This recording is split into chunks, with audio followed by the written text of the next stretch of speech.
All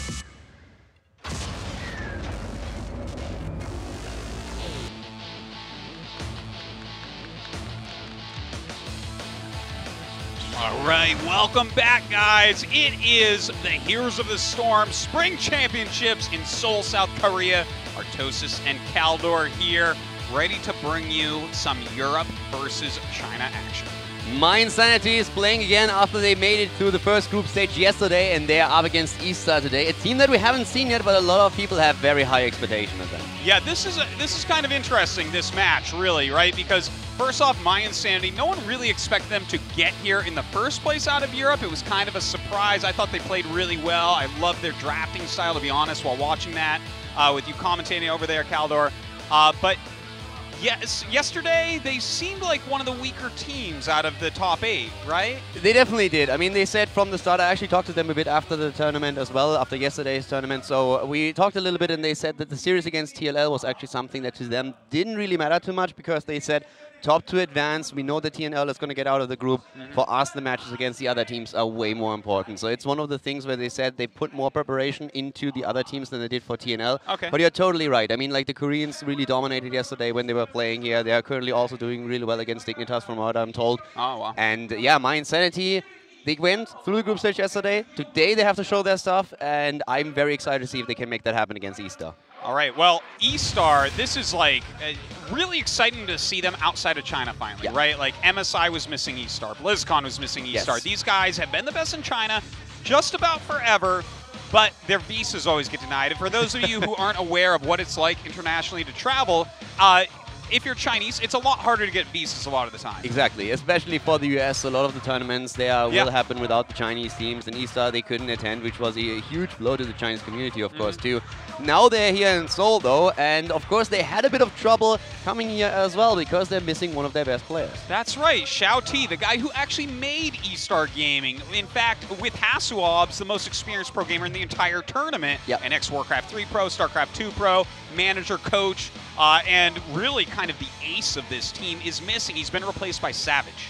Exactly, so Savage played with them already before, so he's not really just someone that they pulled out of a hat or something. He played with the team, they know him, but of course if you are missing all of a sudden like one of your best players and just like the guy that made a lot of the plays happen for you, that is a big blow.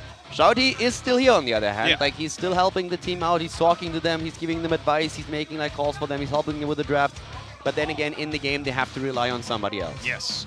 Now, you know, all their other tournament wins were basically with Xiao T, so this could really weaken them, but we don't really know as much about Savage. I do know that he has subbed in to eStar Gaming at least once in the past.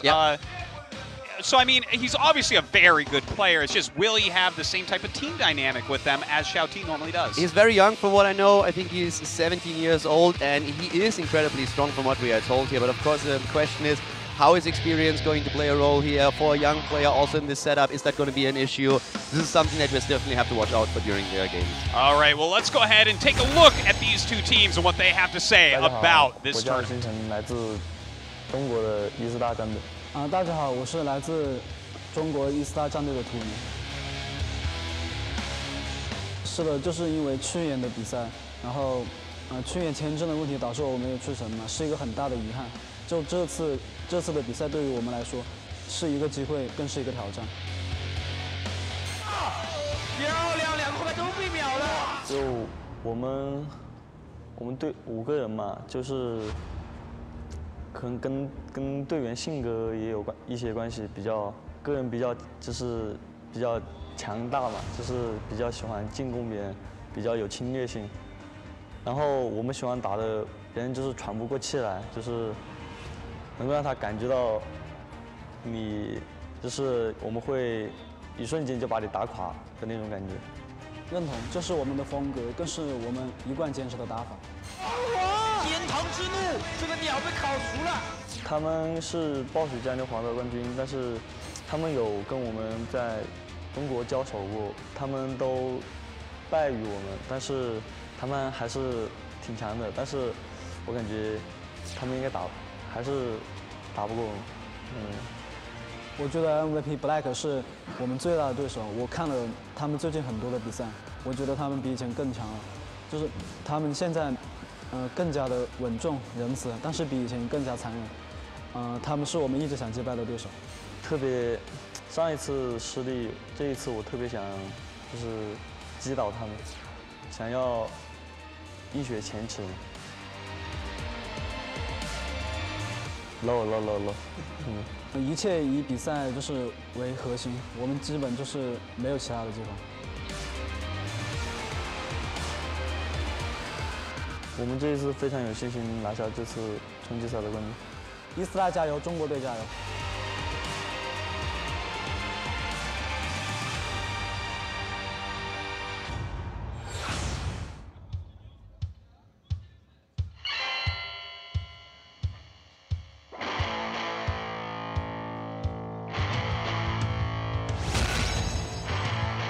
I'm Splendor, I'm the support player for mYinsanity, and we represent Europe for the Spring Championship. I think our biggest strength is the diversity in our players. We have 3 flex players that can play basically anything. Therefore, we can pick any comp in the game and practice anything. No, I haven't been to any country yet, Asian country. And Korea is for sure the dream for any esports player because it's like the capital of esports and everyone wants to play in Korea once. No, actually after we made it to the semi-final, it felt to us as if we won the tournament. It was the thing we were aiming for to get into the spring regionals. The final didn't affect us too much. Me and JPO are still really good friends, and I think he's a very good player. If we meet each other, I'll be happy whoever wins. And I hope at least one of us does well. I think TNL and us will make it through groups as the top 2 of the group, for sure.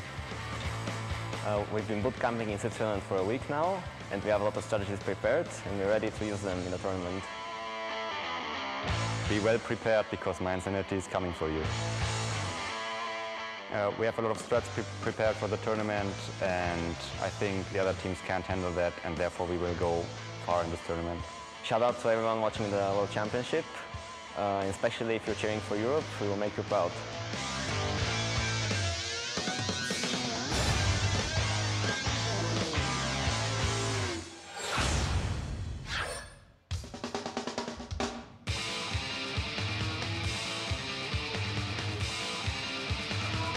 All right, guys, there you have it. eStar going up against mYinsanity. Now, Kaldor, I like to tease you a lot about being really, Europe pride, Europe esports fighting type of guy, but what do you think about this match? Does mYinsanity have what it takes to take on the best Chinese team when we just saw the second best Chinese team beat Cloud9? I think they have a chance. I have to admit, of course, like my heart beats for Europe. There's no denying that. Yes. I would like to see the European teams go for the Western countries in particular. We have seen like a lot of games here. We've already wanted to, well, for a long time we actually wanted to compete against the Asian teams. Finally, now we have another opportunity. But there's no denying that eStar looks incredibly strong. The Korean teams are absolutely amazing. All of these teams have great coordination and communication. They collapse on the target and blow it to pieces. I feel mYinsanity has a chance, but I definitely agree that they are the underdog in the series. All right, so eStar, it's hard to find VODs of these guys, okay? You have to go through Chinese sites. It can be very, very tough.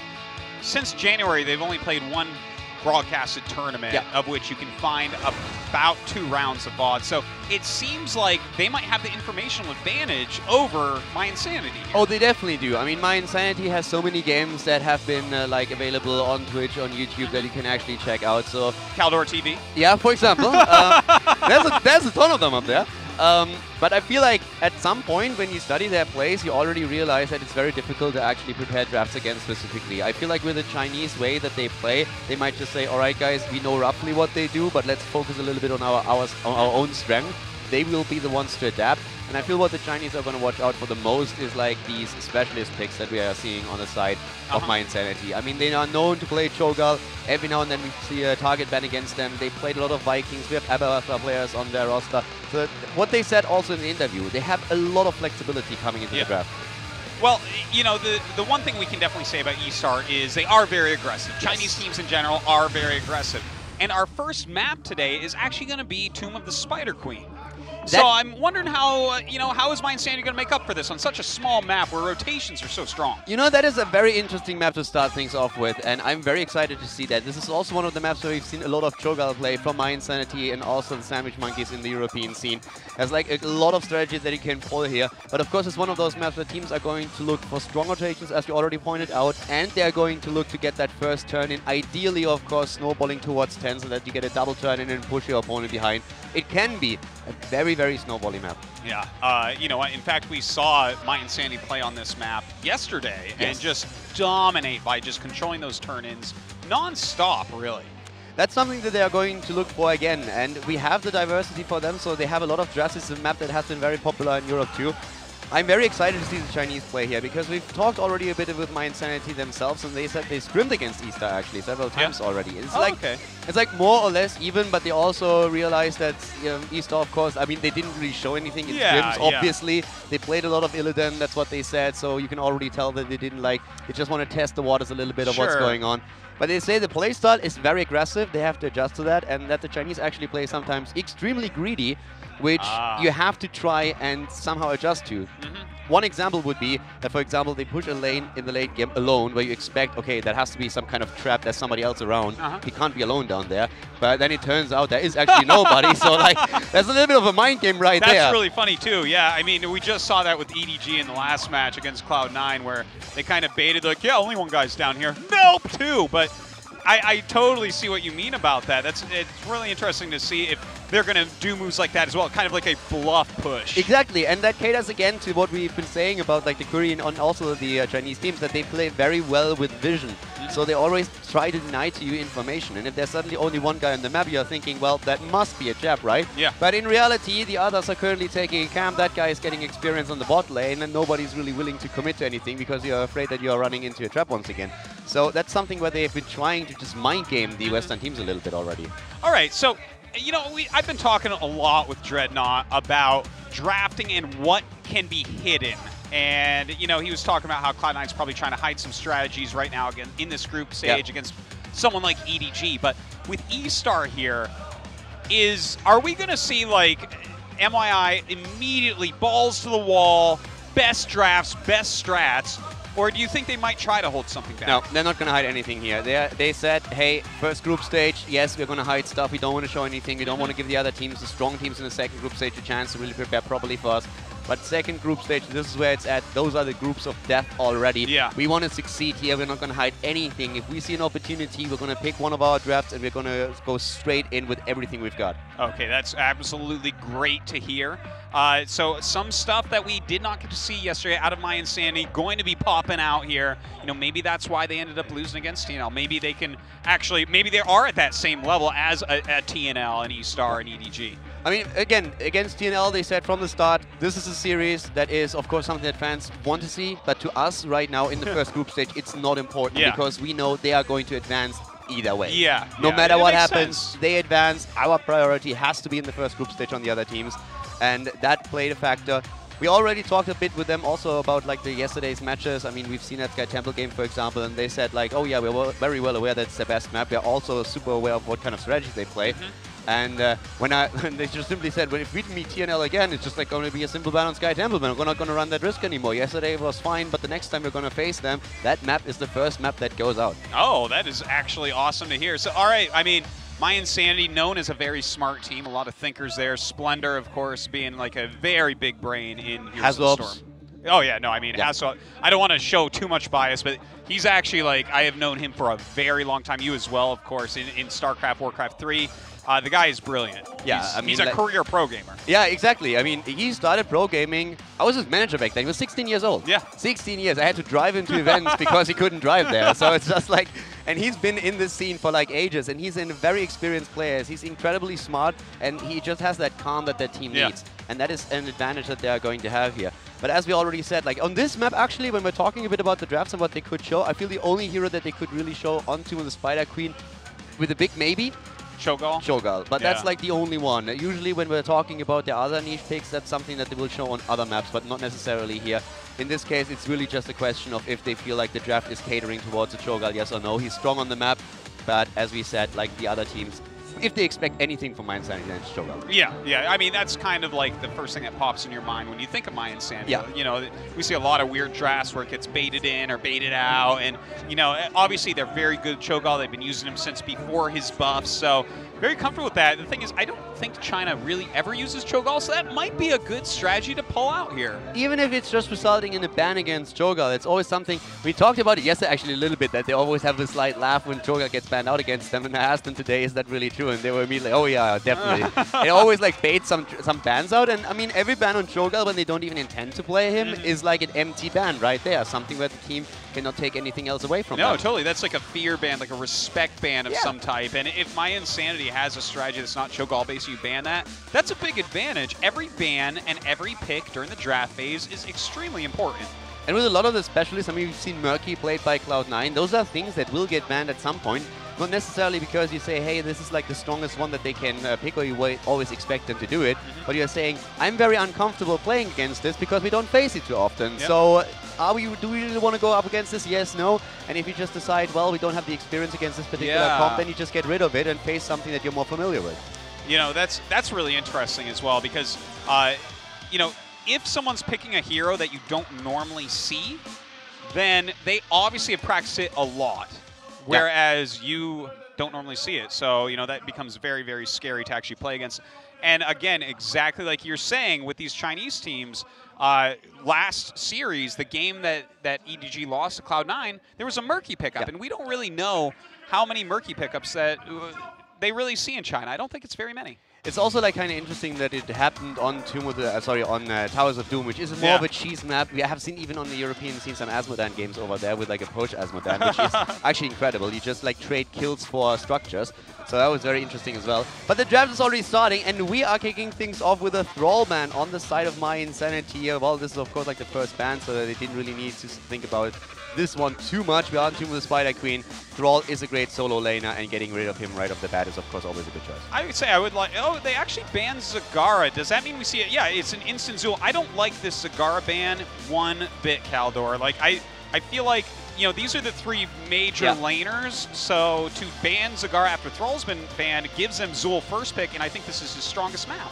I actually agree. I feel like in this case you can go for a different ban so that you have both of the pushers still open, and it gives you access to one of them, so they have to like think about who they put up at the bot lane for the particular push power here. But eStar Gaming, we have actually talked about their aggression already a little bit, and one indicator of that aggression is that they have a very high focus on Sonya. They pick a they pick a Greymane with this now as well, so that already shows that they were gonna go full out on the damage. And with Sonya, you oftentimes see double supports to keep her alive. We've seen a lot of Rhaegar tasks that are being played with this, but that early Sonya is already indicating here that they want to be very aggressive with this draft on this map, and that caters directly to their playstyle.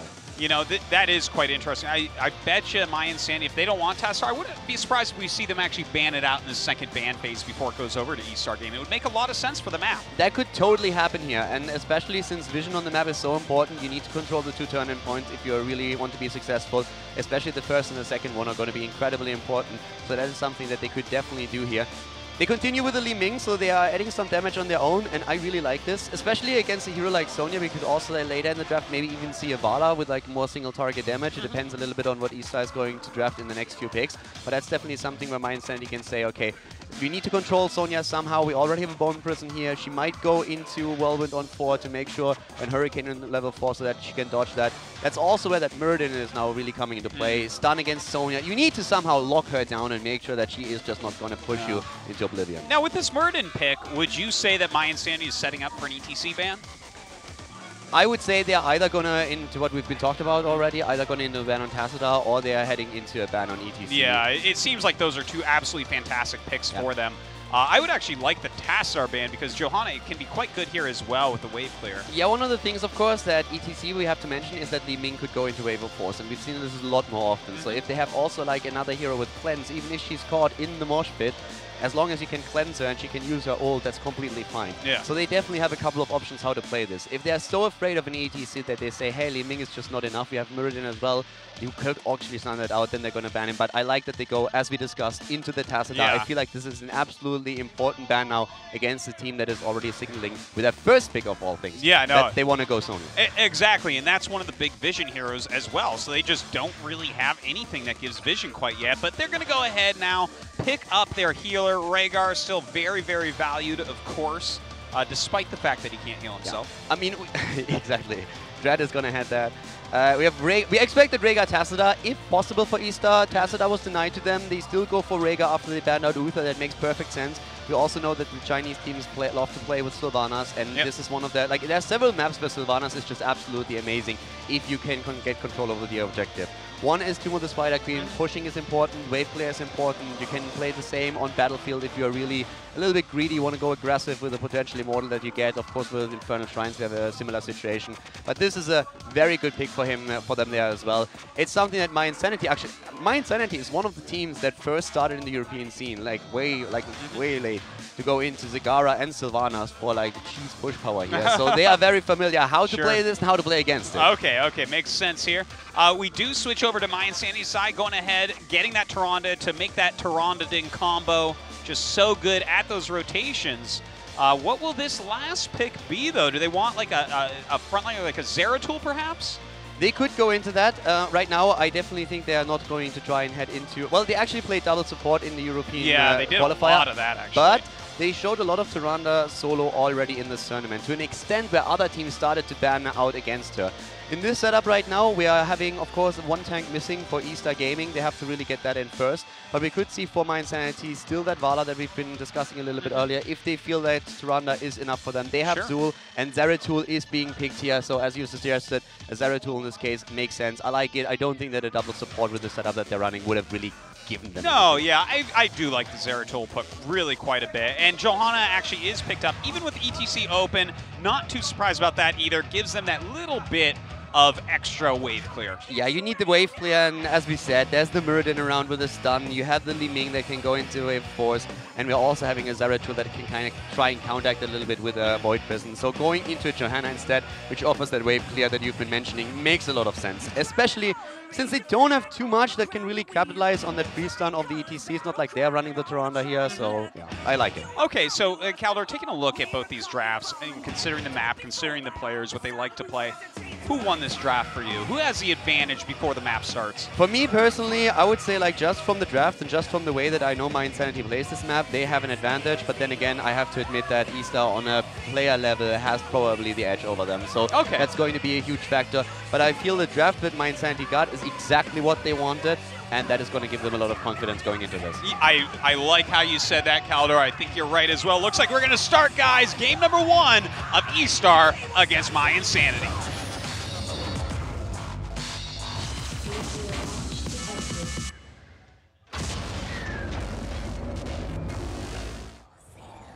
And the game continues with eStar to the left over here. Strong team from China, and actually a team where once again we have to highlight that Chao T, their usual warrior player, is missing. Well, he's not really missing. He's here, he's helping the team, but he's not playing for them. He seems to have like a medical condition that prevents him from playing at the tournament, which is of course very unfortunate for them. We will have to find out how good Savage is in replacing him. To the right in red, we have mYinsanity. We have the European team. And yeah, the Western teams are actually struggling here on day number 2, so that might be a bit of a change. So let's see if mYinsanity can restore pride into the European and North American teams here. Well, you know, I wouldn't mind seeing it. No one's really put up a big fight yet against Asia, but we will see. Looks like mYi doing kind of an aggressive rotation down here towards the bottom, hiding in that bush. Bush meta already there from the Europeans. Dude. They're using their opponent's strategies against them. Yeah, and yeah, in this case we have Zul currently in the rotation, and that's going to be like they're already trying to hide. They're trying to see if they can maybe get an early pick, which is of course not uncommon really on this map. When we're looking at the talents, pretty much what you would expect in such a setup. We're having Tyrande going into the cooldown reduction build for full heals. There would of course have been a chance for her to go into the reduction on the trade so that she can get a bit more snipes with Muradin rotating between mid and top. She decided to go into the heal build. Personally, I like that a lot. Yeah. I feel that gives her in the later stage of the game a lot more pressure. And a kill attempt against Tuni, but Tyrande is dead. Sylvanas still dying, but Darkmook is going deep for the kill and is eliminated. So 2-4-1 trade. The fact that Toomey almost lived there was actually really, really impressive, but definitely goes over to eStar's side right there. mYi going to have to be a little bit more careful. Yeah, we had Zul in the middle at this point still. Now, early game kills are not that critical just yet. In this case, not really any gems were lost, but of course, it's a few more gems that were gained by eStar already. There was no experience lost because it was still like a bit of a team fight at the bottom. You can still see that with with both teams now heading into level 3. But that's, of course, like one of the psychological advantages that you have if you start the game with a good double kill and a good exchange there. So the aggression is definitely there. There's a lot of information there as well, but look at this. They are actually trying to get a gank right here on Splendor, and bam! Splendor actually does go down. In the meantime, Blueby solo does fall as well. Super aggressive here from the Chinese team, kind of what you expect there with 5 man in the middle of the map again. Hyper aggressive against that Mirror and Tirana composition. And I mean, traditionally you would expect mYinsanity with this combo to really roam the map, roam from middle to top, from middle to bottom, and try to get their kills in with stun into stun and pressure play. But instead it is eStar right now who are really putting on the screws. Yeah, they're doing a fantastic job with these rotations. It's kind of interesting because a lot of people talk about how if you have Tyrande, you need to be the ones getting those early ganks. You need to take an advantage in the early game. Yeah, and that's scary now. And we already have on the side of Sonya actually an adjustment on level 4. So oftentimes we see players against Azul going into Hurricane on 4 to just dodge the Bone Prison a little bit easier. But at this point we are seeing her with the extra damage after a slam. So more wave clear for Sonya already. And this is actually talent that's picked up on Infernal Shrines a lot. Yeah, and you know what? Just China in general likes this talent a lot as well. I mean, there's so many ganks. Why not have the extra damage, right? Yeah, and on this map it also helps you with the wave clear, it helps you against the web weaver, so that's just like damage. And again, we've been talking about it, the Chinese teams, they are aggressive, that caters towards that playstyle once again, so that's really going to help them. Also, of course, the Venom on Sylvanas is now going to start to become a threat, having the force coming in for the opponent, and there's the Warpful Blades, which is going to help Zera to put a lot of pressure on, in particular, Sylvanas, when she's trying to dodge with the wave. Yeah, very, very true about that. Zeratul is going to have to start coming up big here for them, I think, you know, because as of this moment, half a level lead already for eStar Gaming. That's not even like the most scary part. The scary part is like they are about to get a web weaver. It's 45 gems that they already turned in. That would be a great kill, though. The heal is there on the other hand. Toomey is about to fall, but jumps out. Zeratul is not there in time. Ah, great save here. That heal was incredible on Rhaegar, just in time to make sure that Toomey doesn't die. That is absolutely awesome. Looks like Nurok taking a lot of damage here. And eStar will just kind of force everyone back. Nurok is going to have to go heal for the time being. eStar is so far outplaying mYinsanity a little bit. They're playing really well. We're still on level 6, both of the teams heading into level 7, but just that lead in turned in gems is already a huge threat. If they get the turn in right now and mYinsanity can't get rid of the gems that they have, they always risk losing a fight and losing the gems as well and allowing eStar to snowball even harder. Well, it looks like they are going to go ahead, continue to clear these waves super, super fast. Definitely something that those two heroes don't do so well. A nice little deny there on the turn-in of Nurok. He has a lot of gems right now at 26. Yeah, the control is actually pretty crazy that eStar is currently executing over those 2 turn-in points, but we still have finally seen Nurok handing in his gems. 38 against 45 now. Level 7 has hit on the other hand for eStar. That gives them a bit of an edge here. And, well, we have a goal for Nurok! And he's down. Not even the stun Tirana can prevent that. Yeah, it looks like that was a really nice body block there by Johanna. And, I mean, at least he turned in his gems already. Yeah, Crusade March is on, taken on 7 now. The blue web weavers are going to descend, so Johanna not going into Conviction, which would have been a chance for her as well. And with Unstable Poison, we are going to see incredible wave clear of Toomey and of Tomb of the Spider Queen. This is, of course, incredibly important as well. But yeah, the game so far, definitely in the hands of eStar Gaming. mYinsanity is not too far behind just yet, but in kills, it doesn't really look too good. 5 against 1, that's definitely a lead for the Chinese team. That's really rough. And in fact, we even have that top lane already kind of out of ammo. Don't forget they have Sylvanas anyway, so they can lock down these towers for those web weavers to live even longer. Oh yeah, and we are going to see that push hard. That's what you want to do with Sylvanas. There, you're right in your comfort zone. We're trying to push, and Sylvanas is going to allow the web weavers to go straight for the forts here, and that's a big deal. And you can see how that experience lead all of a sudden just increases. I mean, that kind of skyrockets at this point. Look at this. They might get a fort here on the very first turn, and that's not something that's common at all. Yeah, they definitely should. I mean, with the Sylvanas, that's what you aim for. They get so much damage. At least the walls have to fall, and they already did. Now the fort is being attacked. mYinsanity is trying to go in for the kill, but Johanna still lives, goes in with the Condemn. Once more, we have Zul with the Bone Prisoner. She's falling back, but 5 heroes now focusing finally on that web weaver that already destroyed the fort, but the Chinese aren't done yet. Aggressive wave by Toomey. They're going in. The stun hits. Hazel is low though, and they have to retreat, Li-Ming barely getting away. Oh man, a lot of damage put down right there, and the web weaver is still active. This bottom one will be gone in a second, but the thing is, level 10 is here. They need to clear a couple waves, and that's it. We're going to have a big advantage for eStar Gaming, which is going to make it very hard for mYinsanity to turn in the rest of their gems. Exactly. That's always what you're trying to go for on this map. map. You try to just get so much experience with the first web weavers that you turn in that you get to level 10 where you can control with your rogue ability the turn-in points on the map. That will allow you to get a second web weaver wave, and your opponent will have a tough time turning their own gems in. And then we are talking about the problem that we've been mentioning before. You might lose gems in teams fights because you lose heroes, and your opponent can even gain more experience to snowball to 13, to 16, and so on.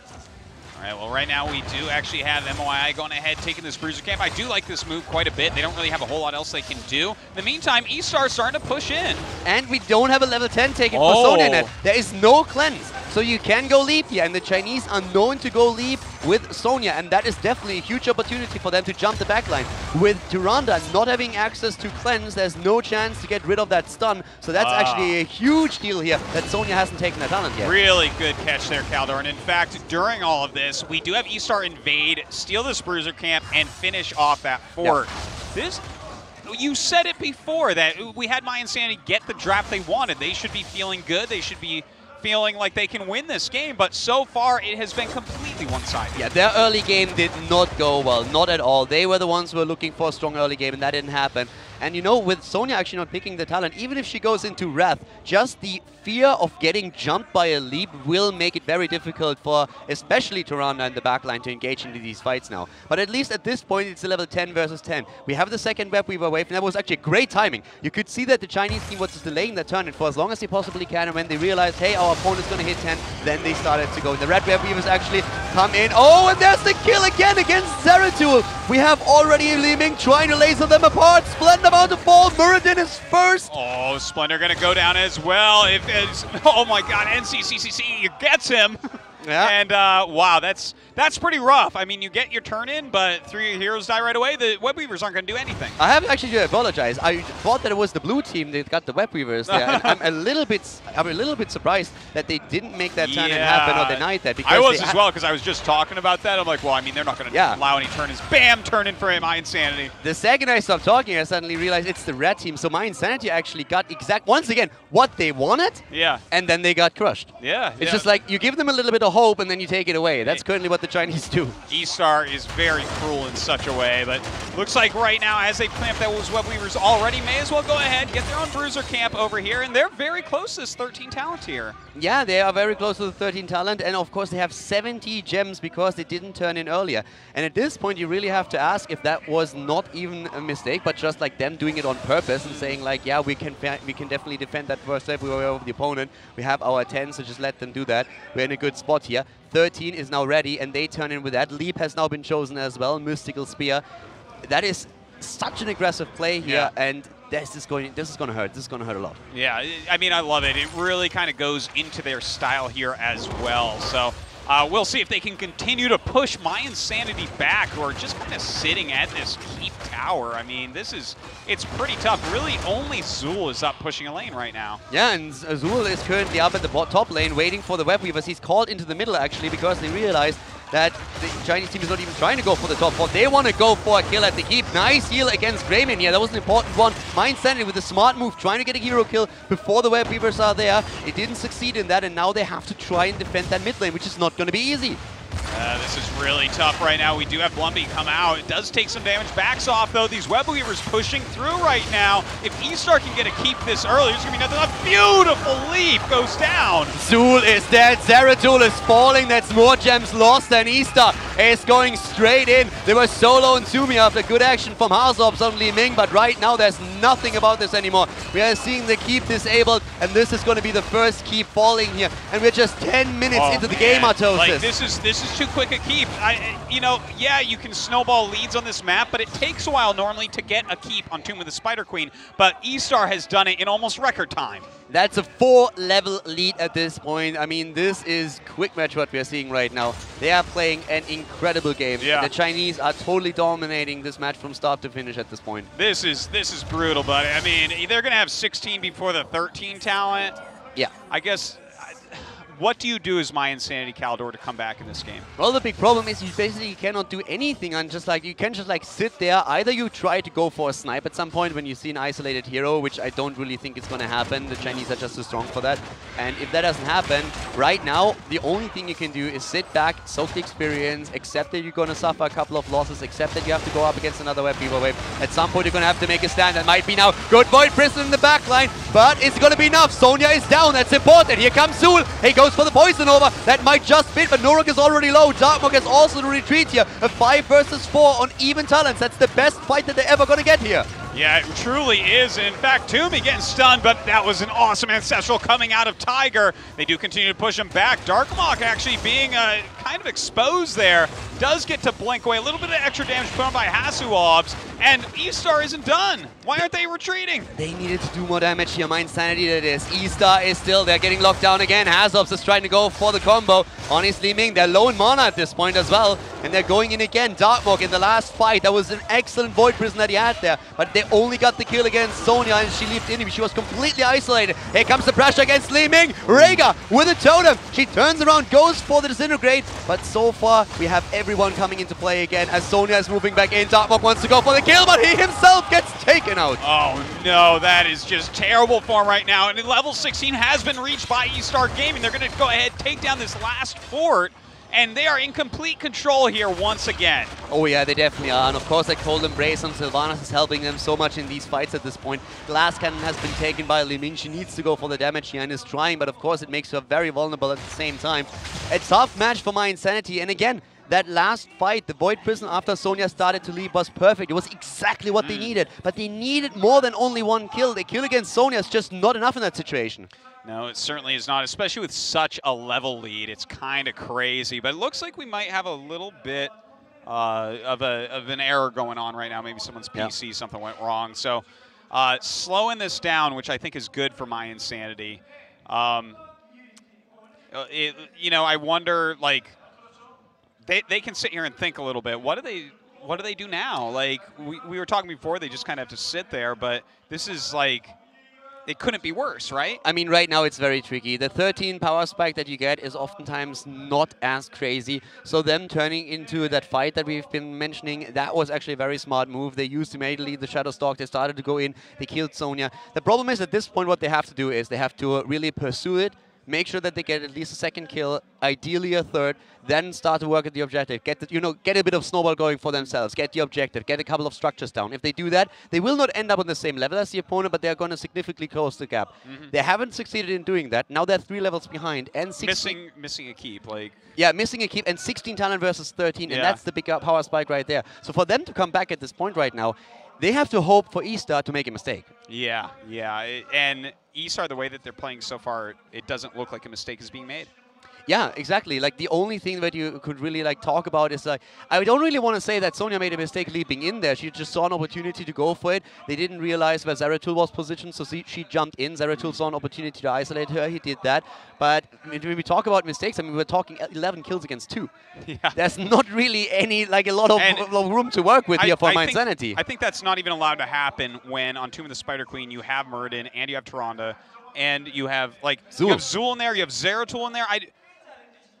You're supposed to get more kills than your opponent in that situation, right? Especially in the early game. Like, the early game with the rotations, that was basically like where they said, all right, with this draft, early game, that's where it's at. We got the early game, and then later on we need to be careful. We need to make sure that they're not surprising us with that Sonya. Yeah. She doesn't even have a Tacit to back her up. It's just like she goes in, she dishes out the damage, Grayman is behind her. They even took Sylvanas, which is kind of like a greedy pick, where it's like, okay, when we start to get the lead, we really get the lead. But they're running around getting every pick. They have so many kills at this point.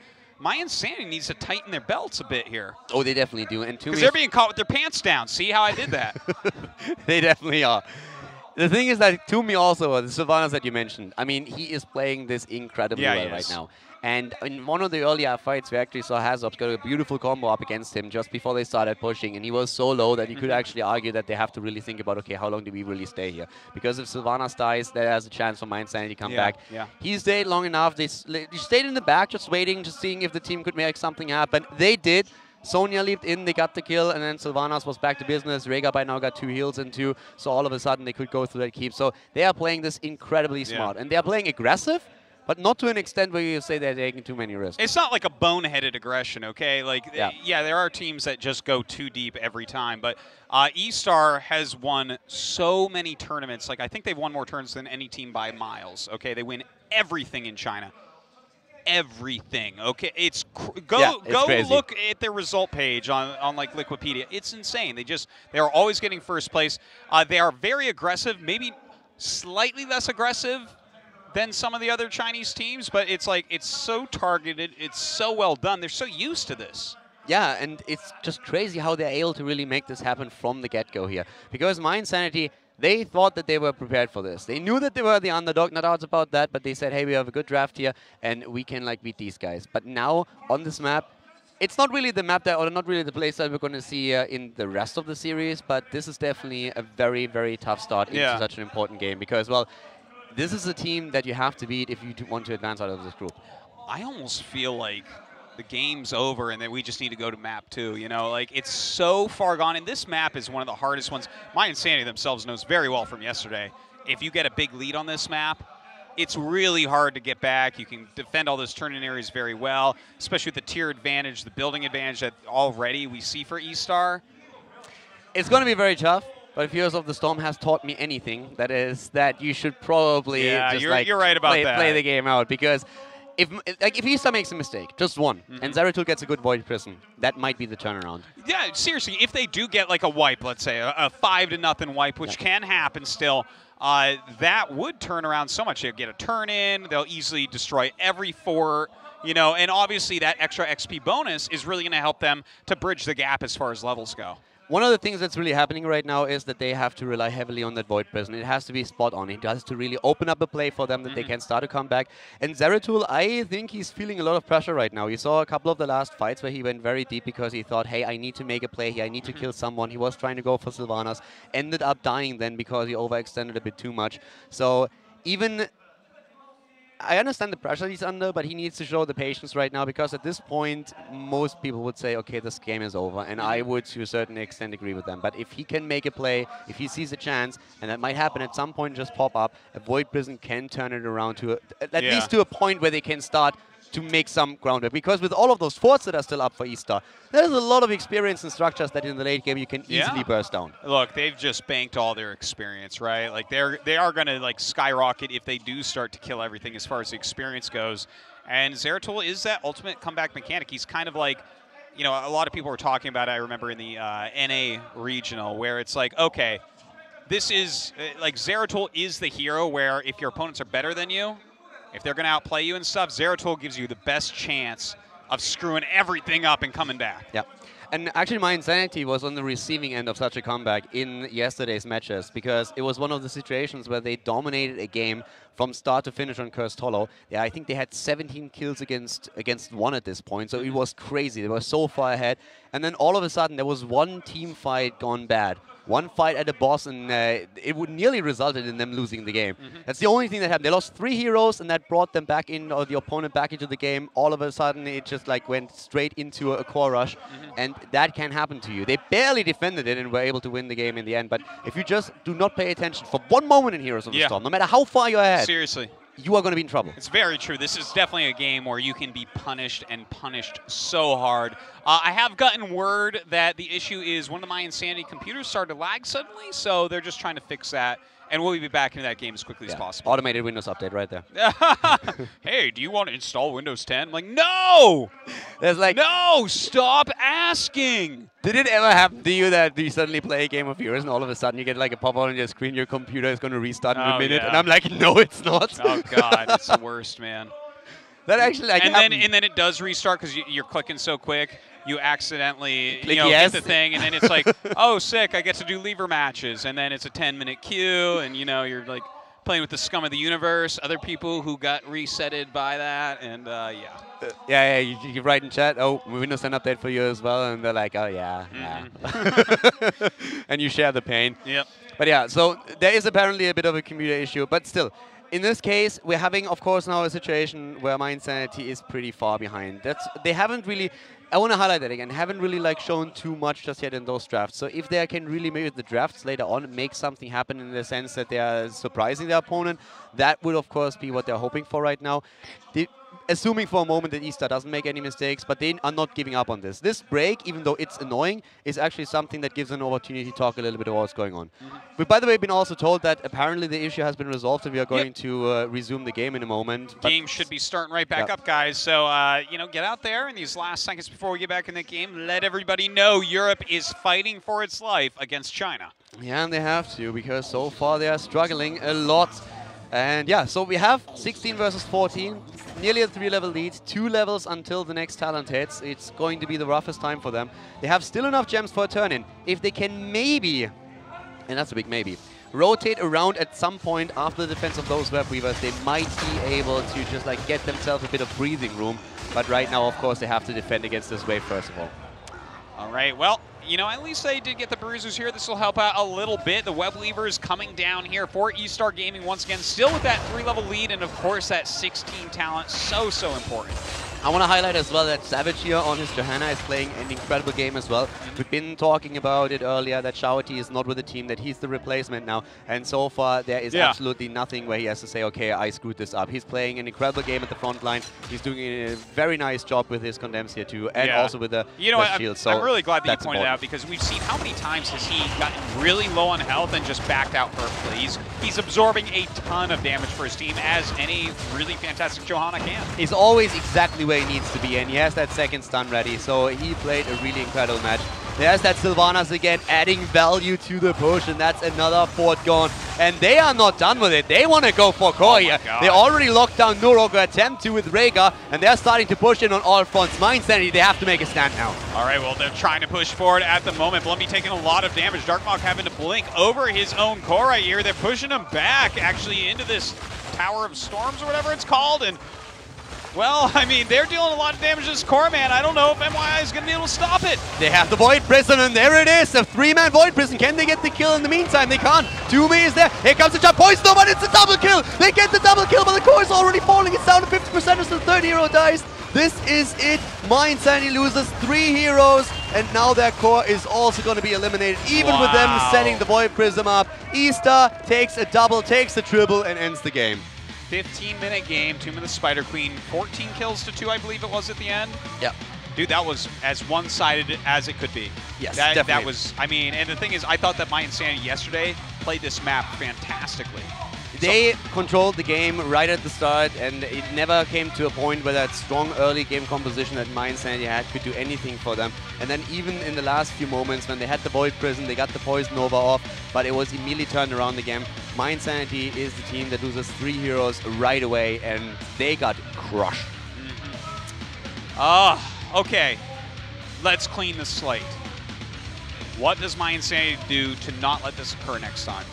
They kind of have to ignore what just happened. They have to just like say, all right, guys, yeah, we kind of learned a lesson here.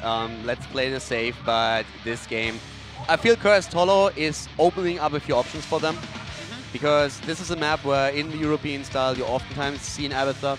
This is something that could happen. We have seen Chinese Abathurs also before, so that's a hero that we might see on both sides, but Europe is liking that. They have a lot of time has orbs in it. They have several players who can play him here. And I feel now they have to really show something that the Chinese just don't expect. Okay, so well, let's make a list of these heroes that we're going to be looking out for. Okay, you already said Abathur. Could we see Lost Vikings on Hasselhoffs? We could. I haven't seen him in a tournament. I have seen scrims of them, but I haven't seen in a tournament from them in a long time. But it's definitely something that if they feel they have to, if they feel like this is one of the few things that can give them an advantage, they are pulling out. They've played it on this map before. I haven't seen it in a long time, as I said, but it's definitely a strategy that they have in their arsenal. Okay. Is there any other like super secret crazy tech, like heroes that we don't normally see? Not that I think they are going to pull off on this map now, to be honest. I don't think that's going to happen here. Cursed Hollow, on the other hand, is a very European map in the sense that you used to kind of see it in every single game at least once. So they have a lot of experience here. It's got castles and stuff too, so it's probably Europe, right? Like it's probably based in Europe. Exactly. The one thing that I'm really curious about in the draft now is the priority that the Chinese, that eStar is going to give Falstad. Since that's a hero that is very highly valued on this map in particular in the European scene, whereas the Chinese teams still pick him here, but Yeah. not with such a high priority as we're seeing in Europe. No, certainly. Europe and North America do prioritize Falstad a little bit higher. Definitely in Asia, Falstad, for a long time, to be honest, like I think even before Europe America, has valued him pretty well, but lower in the draft, you know, second half. Yeah. Yeah, they're not looking too happy here, and for good reason. mYinsanity down 1 game, and that is a fate that they share with basically all of the Western teams so far today. Yeah. All right. Do we actually know? Did Dignitas end up losing to TNL? I know only about the first map. Okay, so they did lose the first map, Yes, though. they lost the first map, which was actually also Tomb of the Spider Queen. Wow. Well. It was a lot closer, though, than what we've just experienced here. Well, that was maybe the most one-sided game that I've seen. That was pretty one-sided. Including yesterday, I wouldn't go that There far. was a couple yesterday that were pretty one-sided, too. I think that might have been the most... I don't think this game will be one-sided like that. Even if eStar wins, like I think mYinsanity is not going to go down that easy again. I hope so. As we said, I mean, eStar is the favorite here, but still, it would be at least nice if mYinsanity is going to show us that they can keep up on certain maps. Yeah. For now, we have the first ban for eStar Gaming, and well, this is where things are starting to already become interesting. Of course, when we're talking bans, Thrall is a... Yep, there it is. Thrall already taken out, huge option here. I said before, I want to see how much they are valuing a ban or a pick on Greymane. And it is a ban right off the bat here from mYinsanity. Does not want to play against that again. And Thrall, I mean, Greymane was a big problem. He was blowing nerds up there. Yeah, and the same goes now also with the picks for Falstad. Now, this is one of those moments when in the European scene... Oh, a Rhaegar as a first pick. Now, they love to play their Rhaegar, but that is definitely something that you don't expect necessarily expect as a this first at all. pick. So that's a very interesting start for eStar. Why would they first pick Rhaegar? Well, I actually think that they're going to try into maybe a Sonya Tassadar with this, or at least a Sonya. So Okay. That would make sense. Illidan right off the bat. they actually played. Wow, they played this in scrims against mYinsanity, and now they go for the Tassadar as we expected. But instead of that Sonya, we get to see an Illidan. That's more fun. And that is already a crazy start for eStar Gaming, showing it this early. The Muradin pick is helping mYinsanity here. So eStar showing their cards, and I am very, very excited to see how mYinsanity is going to react to that. You know, this is interesting because, okay, a Tyrael going down, that makes a lot of sense. We see in Asia a lot of people pairing Tyrael with Illidan-type comps because you can kind of jump in, save him. Also for this map, I mean, this is one of the maps where most European teams absolutely hate going up against the Tyrael because with level 16, boss, not only the boss steals, but just like the safety that you have, taking your own boss with Sanctification, with the Holy Ground on 16, with like splitting opponents' teams, so that really makes sense.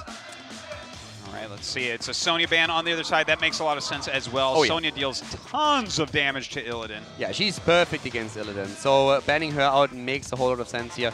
I really want to see if mYinsanity uses the chance to pick up the Falstad. We've seen Hazobs doing really solid work on Falstad, and again, it's such an engaged composition. They can always just use the Mighty Gust to get themselves a little bit of breathing freedom. They go for the Tyrande first of all. That helps them, of course, also with the burst against Illidan, and the additional stun is great for the lockdown. Definitely a nice pickup there as well. Let's see, are they going to want a second healer? Obviously, they need another damage. Do you think Zeratul is going to be picked up? I don't believe so in this game. I don't really think that they're going to run this with the Zeratul. I guess they could, but I would really like to go... Yeah, Vala makes more sense because she can go into the direct damage. We might see Hazobs on her here. For me personally, I've been talking a lot with him about how he thinks he's going to play against certain styles. We've been talking heroic abilities, which I think on Vala is currently the biggest point where you can make choices. Strafe versus Reign of Vengeance against compositions, and oftentimes when he's up against like very strong engaged heroes, he prefers to go for Strafe because it gives him safety in the backline. But the Reign of Vengeance, if you want to burst someone away, is of course like the better choice here. So this is going to be super interesting to see how that's going to manage out for them. But eStar is continuing their aggression with an ETC right now, and also that Jaina. Oh my god, and they actually do it. Vikings. They play them. Oh my god, I love it. This is actually awesome. Okay, look, it's a great Illidan comp that we see coming out of eStar. Pretty straightforward, right? I mean, they've got the range damage, they've got the double support with him, and ETC is just a fantastic tank. Over on the other side, I mean, Muradin is a pretty good counter overall. Tyrande is a pretty good counter overall. Vala is going to be one of your safer burst damage heroes against Illidan. The Viking play, though, I'm so excited about this. We talked about it. They actually use them here. They feel pressure. They want to, as we said, I mean, they feel the pressure. They need to show something that is not really expected by the opponent at this point, or that at least is a little bit less familiar to them to play against. And even against the Illidan, they're saying, yeah, the Vikings are going to give us what we need in the end. So let's go for the Viking play. We need to take these boys down now. All right, well, they are not holding any punches here. We're going to be going into game number 2 on Cursed Hollow. mYinsanity needs to win, or they drop down to play against the defending world champions. Yeah, and that is definitely not going to be easy at all. No, it would be a fun game to watch, but still. Oh, certainly. I love to watch the game, but one of those two teams goes home immediately. Yes, that's the downside for sure. The Lost Vikings, that is really where it's going to hinge, and there's a couple of players that could use them in this case. I mean, we could see them in Nurok. I expect them on Hazop still. But yeah, Hazop's usually also playing the Vala for them. So that's the strength that they have. I mean, they've been talking about it a lot. They have so many flex players that are very good on like all heroes, or like a huge variety of heroes that they can just adjust their own draft and who plays which depending on the situation and what it demands. And that is what they have to show right now. Now they have to, this is when it counts. They have to show their skills now. If they don't, then they drop out without even taking a game and will find themselves in a loser bracket. All right, well, I'm excited for it, man. Just seeing those Vikings soak the map, and of course, Illidan with his, like, the full complement. Everything you could want for the Illidan is sitting here ready to help him out. Yeah, that Rhaegar Tassadar is going to be so amazing for him. He's going to be just a pain for Vala and the entire backline here with Li Ming. Mirrodin has to do a great job with appealing, and he has, of course, to go into the Reverberation build with this, trying to slow those auto attacks down a little bit. This is going to be a rough match for mYinsanity for sure. All right, should be a good one, man. Here we go. The game is loading up. mYinsanity down 1 game, going against eStar on Cursed Hollow.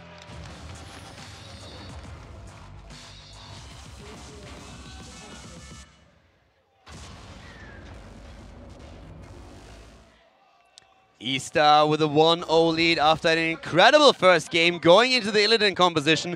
As we said before, they scrimmed against mYinsanity several times and they used a lot of Illidan in these scrims, and now they do it again in the tournaments, not afraid to use that combo here. The Vikings already with the Viking Bribery on level 1, by the way, played on the side of mYinsanity now. So we are very likely to also see them with the Mercenary Lord, very popular for the European teams.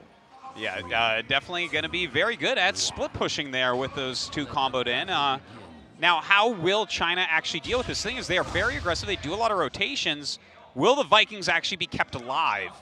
That's, of course, a big, big question here. And, I mean, you see that Nurok is playing the Vikings because we have Hazops on Vala now. Already the snipe, and that's the start that you want. That was a good one. Rhaegar down, and that's an important boost for confidence early in the game. It's not really a kill that puts you far ahead or anything, but it's at least you start the games with a kill, and you know, all right, we at least get a bit of pressure on. Top lane's getting wrecked. Like, they've already put a ton of damage on the turret. They've stolen that watchtower, and really, eStar doesn't have time to go take it again because this is going to be so fast-paced with, like, a lot of rotations going down. I'm loving it. A great opening by mYinsanity. Illidan, of course, is going to become stronger as the game continues. In the early game, he's still a bit on the weaker side, and that is something that they're going to try and exploit right now, also where the Vikings again come into play.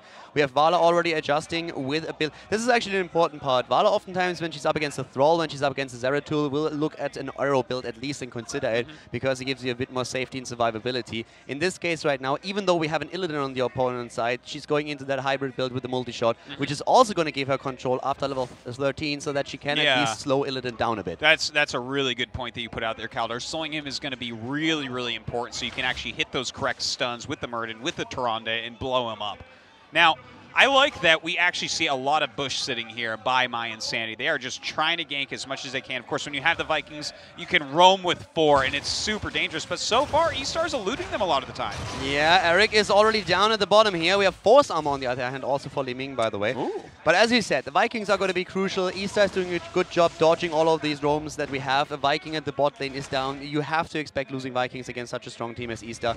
But as long as they keep the experience, and that's what they do, mYinsanity can actually make up for that. And they're taking a slight lead in experience. Nothing too crazy just yet, but you can definitely tell that for eStar, they have to be careful that they don't abandon lanes. And of course, the strength comes in when the tributes spawn. Slowly but surely. Look at this. They are actually waiting to gank Illidan here. Illidan likes to clear camps very quickly. He actually took the giant camp first, so they should be a little bit sad about that. And in fact, are rotating out now. That would have been a great catch if he had been really greedy. Yeah, 2 minutes in, we have those camps spawning, and that is where Illidan is starting to do his job. And he, of course, needs to go for these camps as well. Nice dodge again, taking a little bit of damage here. 4 heroes at the bot lane, and there comes that first tribute.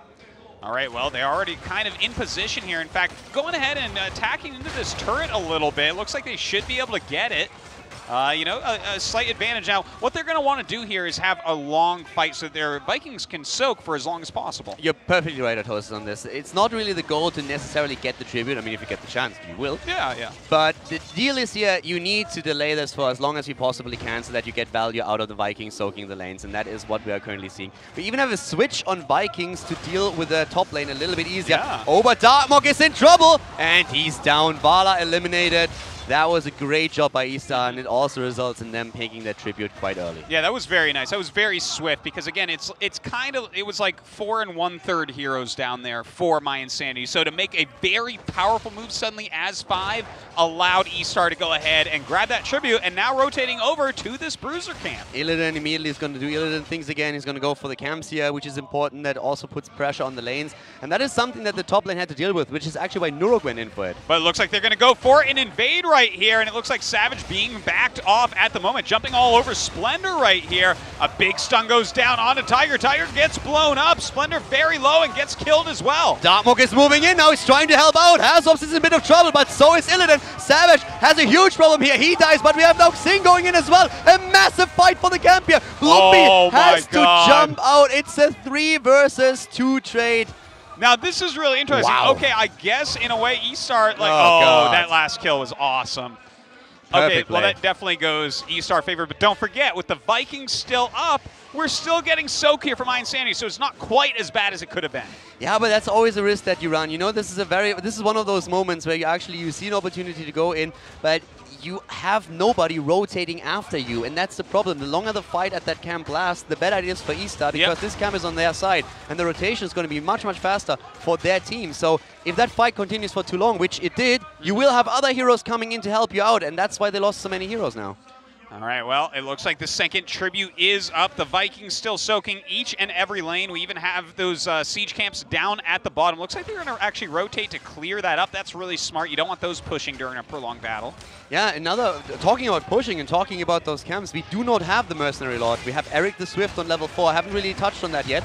So not that push power that we've been mentioning in the earlier stages. Nice dodge there by Bloomby, but that is going to be a second tribute if they don't fight for it. And that, Eric is already down, all right. No more split soak at the bottom. Nice pick off right there, but we do have the Vikings in the other 2 lanes, so if they can delay it more, that's great. But it looks like the denials are over, and in fact, Splendor taking a lot of damage, will get blown up here as well. A lot of damage going down right now onto NC, but he does back off in time. Wow, the kill also against Li Ming. Tyrande and Li Ming, both that. ETC survives. Nurok still attempting to push the top, but level 10s are getting dangerously close. And eStar is just in perfect control of the game so far against the Vikings. A very impressive feat. Yeah, I mean, if you're on Vikings and you don't get level 10 first and your opponents have 2 tributes, this is really bad, Caldor. Like, right now, I definitely have to give a big lead to eStar. Yeah, they have that hands, and that is huge. And of course, the Vikings, they still will get value to the composition of mYinsanity, but it's definitely starting to become very, very tricky for them, especially since eStar is doing a fantastic job taking those camps over and over again whenever they spawn. Well, right now we actually do have Xingxi sitting behind the gate here, playing very carefully. Toomey comes around and actually does use Oracle, so they see him jumping all over Tiger. Tiger almost gets blown up there, does barely back out in time. In fact, Darkmok does finish him off, but oh my god, everyone's starting to die. Illidan is once again on the prowl. He smells blood in the water, goes for Hazops. Illidan is still on it. Here comes Bloomby trying to go for the stun. Illidan might be in a bit of trouble. He's turning it around again. Muradin is falling. Great play here by eStar, and yes, Illidan, he's just one of the snowballiest characters in the game, and he did solid work there. He certainly did, just getting all over Hasuobs' Li Ming. Very, very tough, forcing him back out there. Now look at this, Caldor. We have Vikings with a roaming comp, but they only have 4 kills against 10 kills for the Illidan comp of eStar. 10 kills, wave of force taken in play again as the heroic abilities of Li Ming and the Vikings. But yes, mYinsanity, they have shown some of their strategies at this point, but things are starting to look very grim. The curse against them is huge at this point, especially with the heroes that were killed before it was taken. So bosses have been completely ignored up to this point, but just the pressure against the structures is already alone to bring them far ahead. Look at this, another little pick off. One of the Vikings up here in the top does end up going down. That fort probably not going to last too much longer here as well. eStar just playing amazingly in this series so far. Yeah, do you think that mYinsanity has a chance to come back into this now? I mean, experience is still not too crazy yet, but the kill count. You know what I'm really afraid of is it's a Vikings player with play again, as you said, and they're behind in experience. And when I see something like that this deep into the game, I don't think they're going to come back. I think that this is really tough. Like, the fights are going to go over and over again to eStar.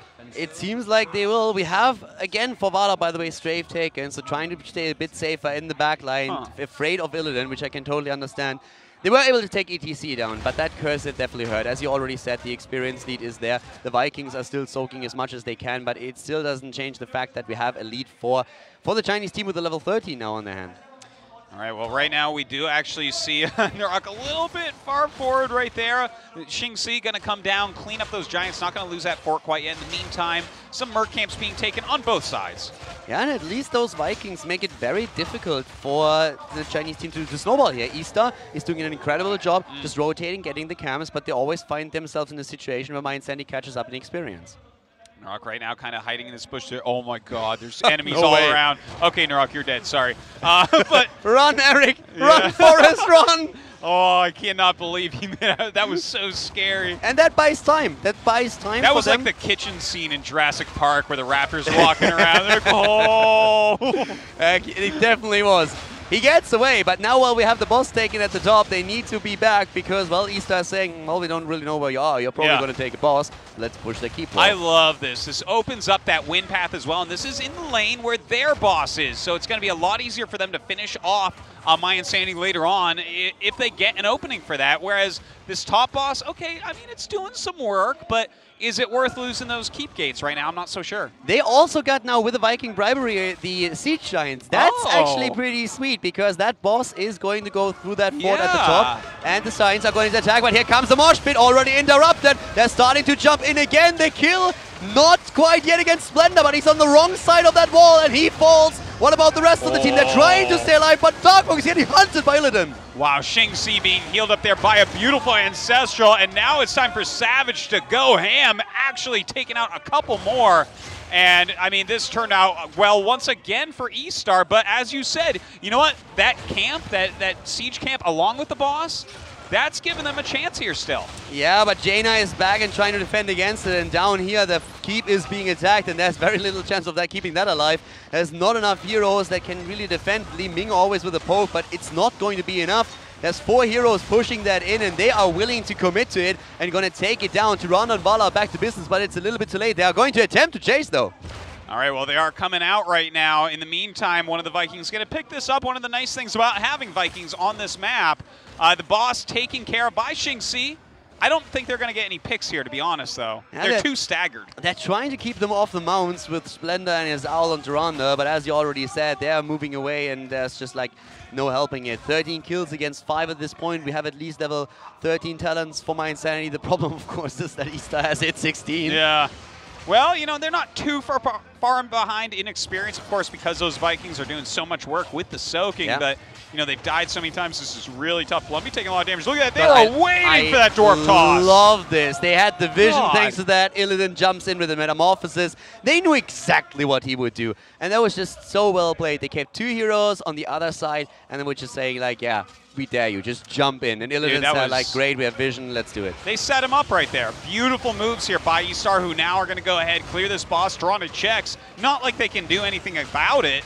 I don't even, you know, I guess they know where their opponents are so they can take this camp. In the meantime, though, we do have a Viking pushing that top area. So let's not count mYinsanity out of this yet. this keep is getting weak. If we have something like a wipe, mYinsanity absolutely is going to be able to push that top and get the keep. Yeah, with fights, they're having huge problems. But now we have that extra stun on Olaf. That is going to help. We see a bit more survivability for Valla with the blood for blood. So important talents that they just got. We also had Tyrande, by the way, not going into the overflowing light on 13, as you probably already saw, but instead going into the shrink ray. So it's all about Illidan. Try and lock him down, try to stun him out, try to somehow control him, and you can make a play here. And talking about plays, they want to go for core. eStar is pushing the bot lane with a boss. They're not trying to waste any more time here. They're saying, nope, we're not going to go for extra keeps. We're going to finish the game now. All right, we'll see if this works out for them. It looks like they are pushing forward. We do have one of the Vikings back here as well. In fact, two of the Vikings.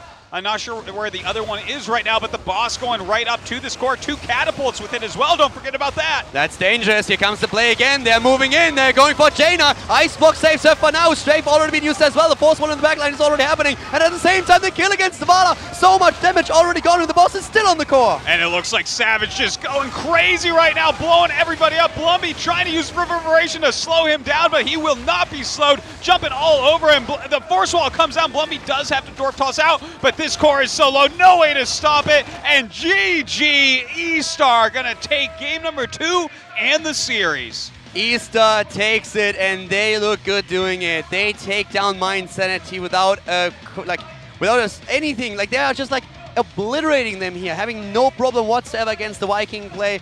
And such a ballsy move there also. I mean, they were not afraid at all. They were saying, like, guys, we're winning every single team fight. There's absolutely no way that they beat our 5-man composition. We have a boss pushing bot lane. Keep is gone. Let's not waste any time here. 13 minutes.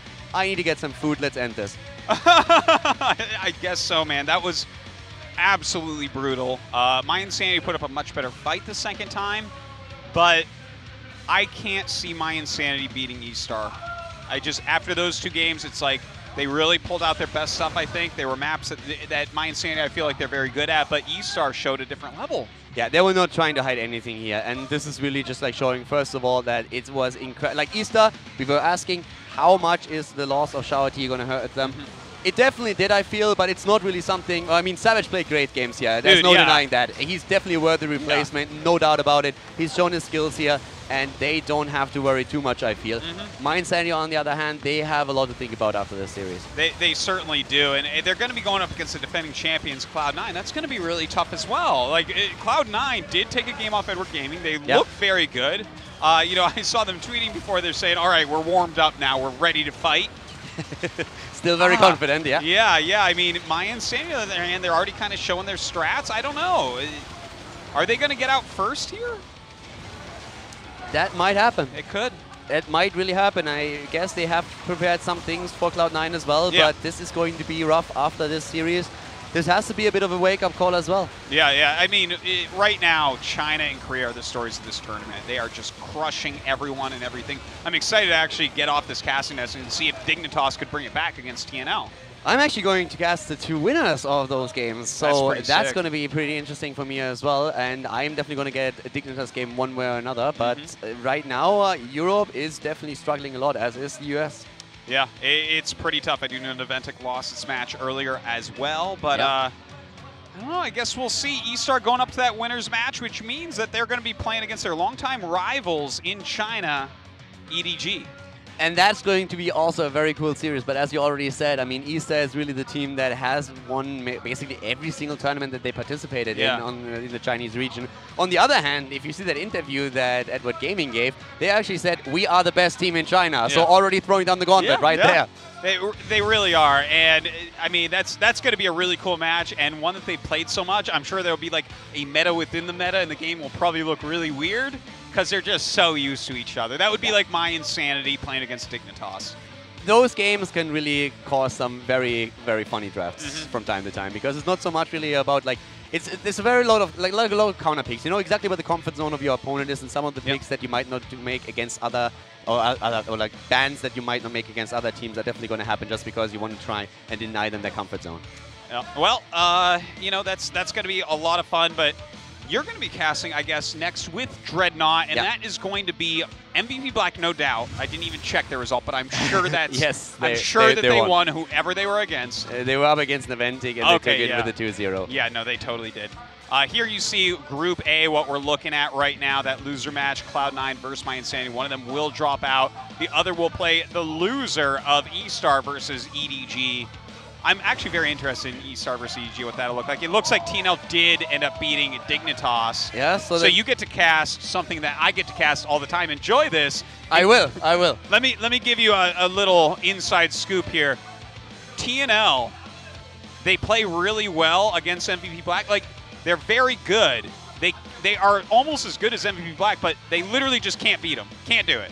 I actually watched the last 4-0 that they had when they were going up against each other, and TNL actually went into a big lead in the early game every single time until the mid game. And then eventually in the late game, they suddenly made weird decisions, like all of a sudden forcing a fight when they were level 19.5 for no reason whatsoever, losing it and then losing the game. So it really feels like there's a little bit of a mental blockage as well. Totally. I think that's exactly what it is. They feel like they just can't beat MVP Black. Ever since Super League Finals last year, MVP Black has beaten them every single time. And normally it's pretty one-sided. Every streak ends at some point. And that's true. I mean, I'm looking forward to it. I think I'm going to go out back and watch that match. So might happen today. But yeah, and then later on we're going to have that match also between Aventic and Dignitas in the losers match. I'm pretty sure that is happening on this one as well. All right. Well, it looks like we're going to go ahead, jump to a commercial break, guys. When we come back on this stream, it is going to be MVP Black against TNL.